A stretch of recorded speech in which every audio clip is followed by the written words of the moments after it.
Curaçao is located in the Caribbean Sea, 60 kilometers north of the coast of Venezuela, and is one of the ABC islands, Aruba, Bonaire, and Curaçao, which are part of the Kingdom of the Netherlands. At 444 square kilometers, it is the largest of the three westernmost islands of the Leeward Antilles. Rich in history, culture, and natural beauty, Bill and I chose it as our destination for a 2-week getaway in February 2024. We stayed at Blue Bay Resort in San Miguel. From there, we could drive 20 minutes to spend the day in Willemstad and enjoy the neighbourhoods of Punda and Otrabanda, or approximately 40 minutes in the opposite direction to hike on the wild and rugged northern tip of the island in Shete, Boka, and Christoffel national parks, and swim at the West Punt beaches. In Punda, you can browse through the many shops and market and appreciate the unique architecture of the city, influenced by 17th century Holland, but incorporating the skills of the local craftsmen who came from many nations and the building materials available at the time.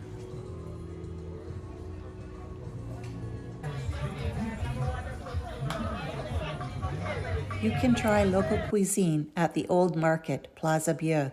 The portions are generous and the price very reasonable. The Queen Emma is a pontoon bridge which floats over St. Anna Bay and allows foot traffic to cross between Punda and Otrabanda. It swings open to allow ships of all types to enter the harbor many times a day. It's also known as the Swinging Old Lady, aptly named, I think, since it was built in 1888. Crossing over the bridge, you enter the neighborhood of Otrabanda, where we visited the Curaçao Museum.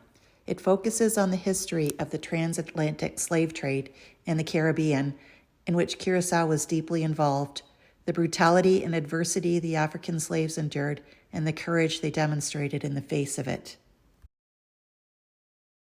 The work of many local artists is displayed on buildings throughout Otrabanda and Punda.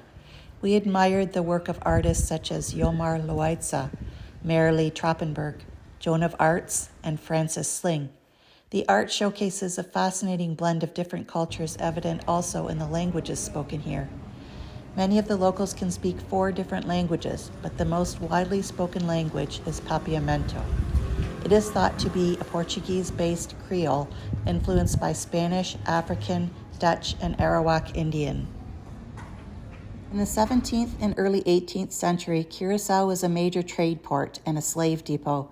The island had a deficiency of natural resources and poor soil, resulting in trade with many ships from different countries arriving in its harbor. This necessitated the communication of various ethnic and social groups. The island's 2 diasporic groups, the enslaved Africans who labored on the shipping docks and the Sephardic Jews who were often merchants, played a major role in the development and emergence of Papiamento as Curaçao's primary language. Crossing back over the bridge to Punda, the pastel-colored buildings make a picturesque backdrop. At night, the bridge is illuminated with simple rope lighting that makes the surroundings look magical. We discovered something unexpected in the city. In the Otrabanda district lies the Mangrove Reef Park. Once an area where garbage was dumped, it was restored and now boasts a thriving, beautiful mangrove forest. Black, white, and red species of mangroves can be found here. The mangroves play an important role in the prevention of erosion of the shoreline and serve as a habitat for many birds and reptiles.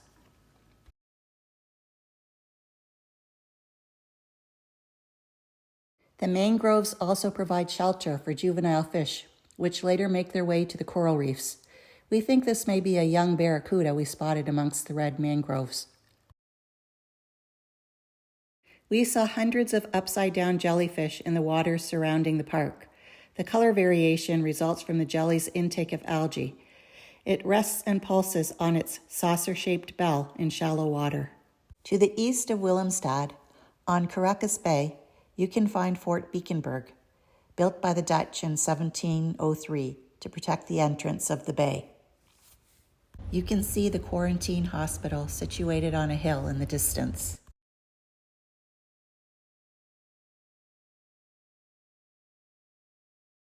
You can explore the remnants and climb to the top, but the picturesque view is tainted by the presence of an oil rig and ship positioned there.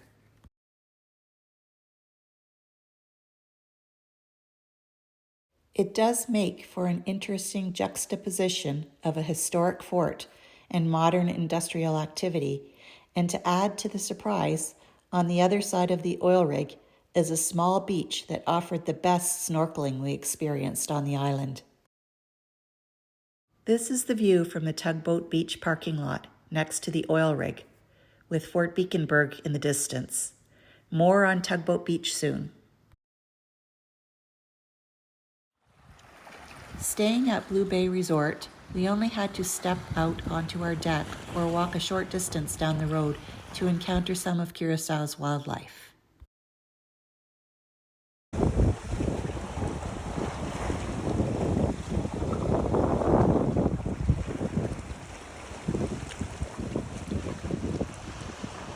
Many different kinds of birds, blue whip-tailed lizards, iguanas, and flamingos.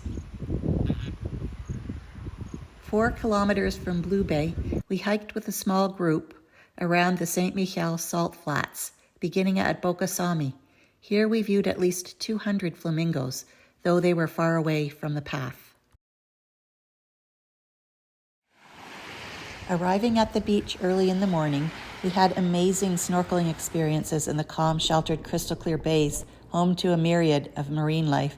You can snorkel right off the beach and find many fish amongst the rocks on either side of the bay and the coral reef beyond. Coral reefs are fragile and in delicate balance, and there are things snorkelers and divers can do to protect them, giving sea creatures their space and not touching the coral or any marine life, not feeding the fish, wearing reef-safe sunscreen, and of course, leaving nothing behind.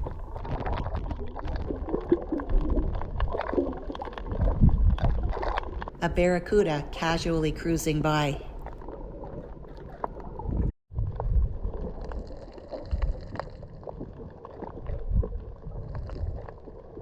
The antisocial damselfish protecting its territory.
The astounding color change of the stoplight parrotfish when it changes from the female initial phase to the male terminal phase.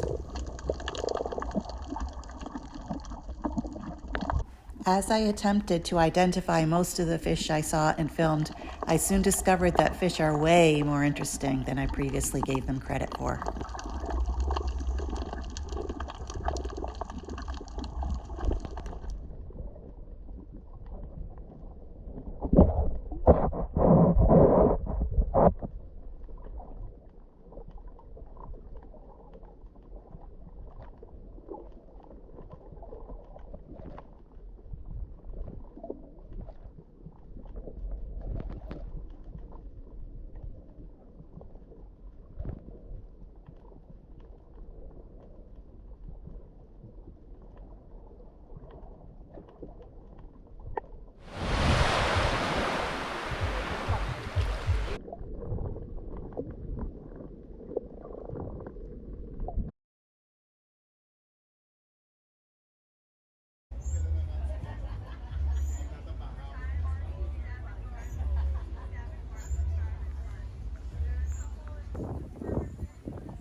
I enjoy discovering quirky and offbeat places while traveling, and Tugboat Beach certainly fit the bill.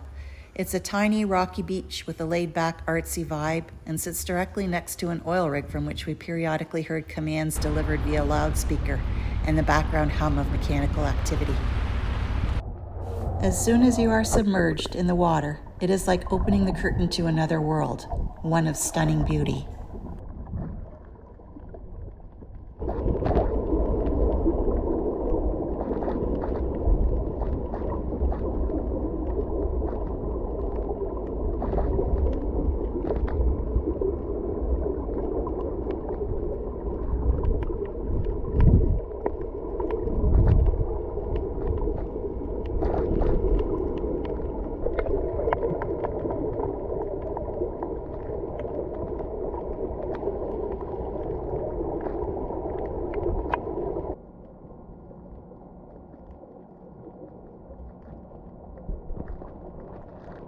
These ghostly figures are coral nurseries where coral is grown and eventually outplanted as part of a restoration project.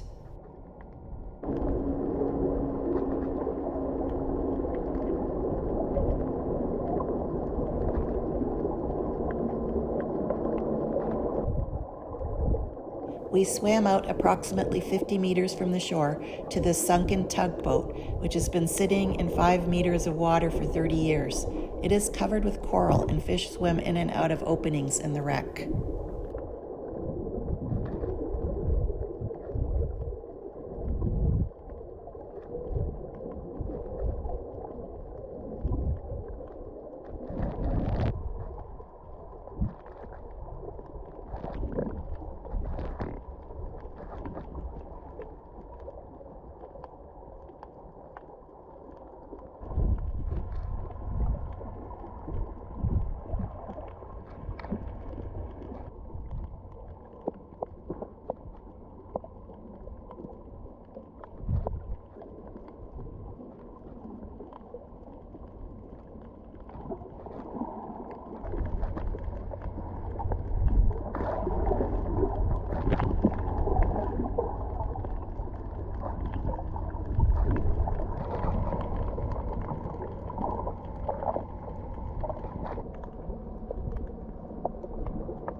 At Shete Boka National Park, you can drive to the outlooks, but we chose to hike the Boka Trail past limestone bluffs and volcanic rocks to the natural bridge. The stark contrast of the black lava rock against the intense blue of the sea is amazing.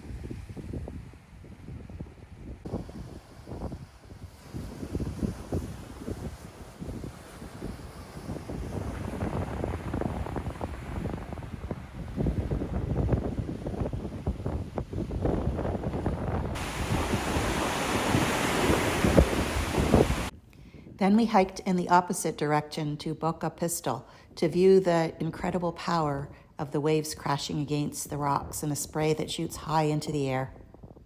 We came across a herd of goats on our way there. Shete Boka means 7 inlets, and I think Boka is the most spectacular and dramatic.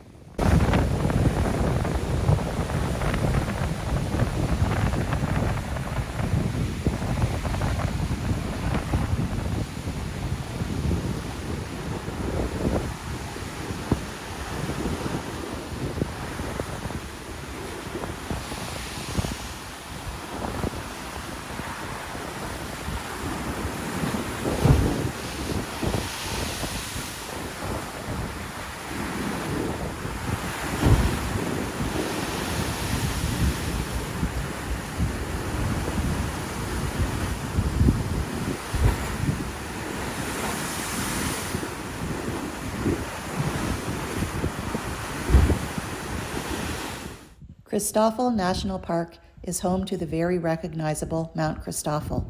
At 372 meters, it is the highest point in Curaçao.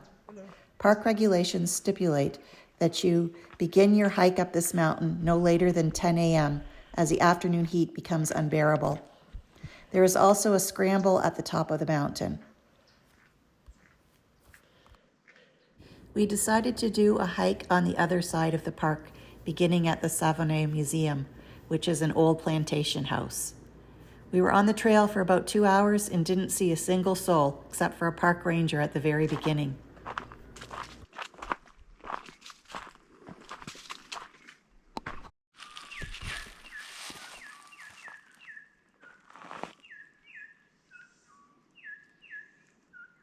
The hike offers a beautiful panorama of the rolling hills and Mount Christoffel in the distance. You can see the plantation house, which was our starting point.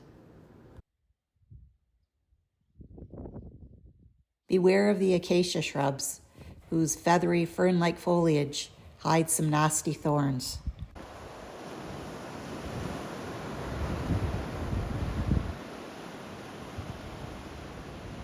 We continued on to Boka, a secluded beach, which we had all to ourselves.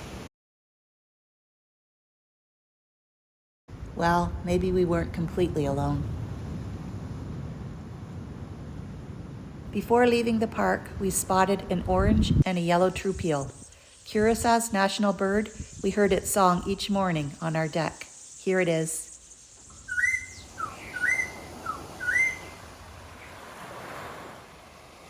Our final day of our Curaçao adventure was spent at the gorgeous and picturesque Ka'awu Beach.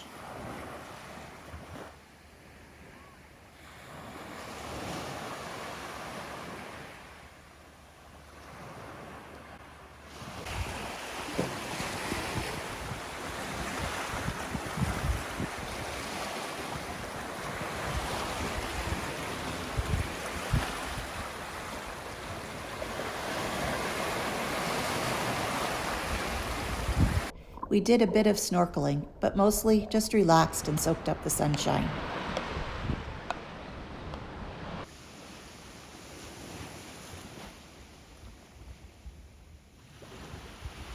Sometimes the best day is spent lounging on powder white sand and hanging out with a cool new friend who really digs your shoes.